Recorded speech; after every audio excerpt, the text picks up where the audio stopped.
Maria Atisa Manalo, Miss Grand Philippines!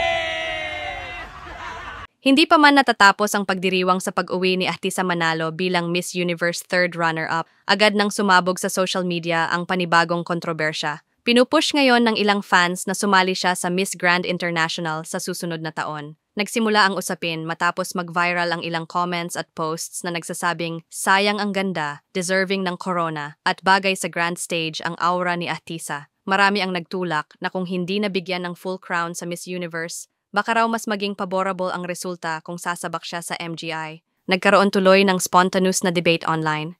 May mga sumasang-ayon, mas malakas siya, pa-MGI siya next year. Ang lakas ng appeal niya, baka doon siya manalo ng full crown. Pero mas marami rin ang tumutol, third runner-up sa Miss Universe tapos lilipat? Hindi bagay. Hindi niya kailangan sumali ulit. She already proved her worth. Sa gitna ng usapang ito, tila nagkakaroon ng dalawang panig ang fandom. Team Push Atisa sa MGI, naniniwalang dapat subukan niya ulit dahil pang-corona ang kanyang presence. Team Stay Queen, tutol na sumali pa siya sa anumang pageant dahil nakita na ang global impact niya sa Miss Universe stage.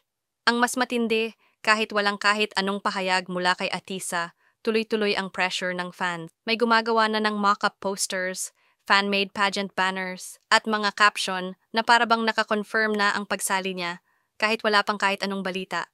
Sa ngayon tahimik si Atisa. Walang announcement, walang hint, walang kahit anong sinasabi tungkol sa MGI. Pero ang mga fans, sila ang gumagawa ng issue, sila ang nagbabangayan, at sila rin ang nagdidemand ng sagot na hindi naman hinihingi ni Atisa. Sa huli, malinaw, walit anong plano si Atisa Manalo. Ang issue ay galing sa fans, hindi sa reyna.